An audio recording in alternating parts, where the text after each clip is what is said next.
Tahukah Anda mengapa kita tidak bisa menggelitik diri sendiri?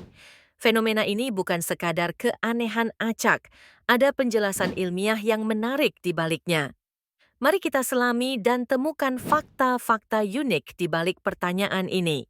Pertama-tama perlu dipahami bahwa saat seseorang mencoba menggelitik dirinya sendiri, otak kita telah memprediksi gerakan tersebut. Bagian otak yang bertanggung jawab untuk mengantisipasi gerakan, tepatnya di bagian cerebellum atau otak kecil, memainkan peran penting dalam proses ini. Saat Anda mendekatkan tangan ke bagian tubuh tertentu dengan niat menggelitik, otak kecil sudah bersiap dengan mengetahui apa yang akan terjadi.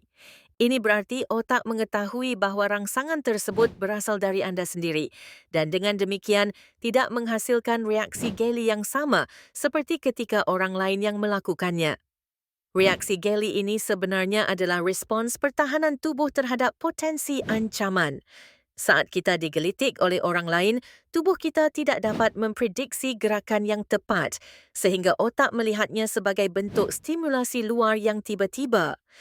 Hal ini merangsang bagian otak yang dikenal sebagai somatosensory cortex, yang bertanggung jawab untuk memproses sensasi sentuhan, dan anterior cingulate cortex, bagian yang berperan dalam penanganan emosi. Kombinasi dari semua ini menghasilkan respons tawa tidak tertahankan yang kita kenal saat digelitik.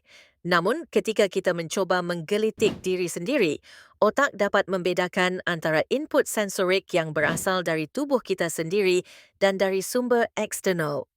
Hal ini disebabkan oleh mekanisme khusus dalam sistem saraf yang disebut feed-forward mechanism yang membantu otak untuk membatalkan efek yang diharapkan dari gerakan yang diprakarsai sendiri.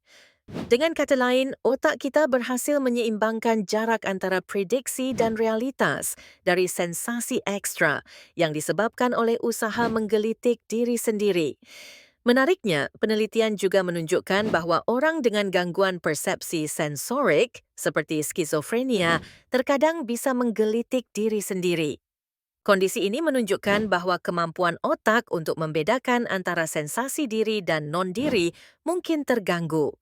Sebagai penutup, penjelasan ini menunjukkan betapa canggihnya otak manusia dalam memproses informasi dan menjaga keseimbangan antara persepsi dan kenyataan. Kemampuan otak untuk memprediksi tindakan kita sendiri sekaligus melindungi kita dari potensi ancaman adalah salah satu bukti lagi dari keindahan kompleksitas sistem saraf manusia.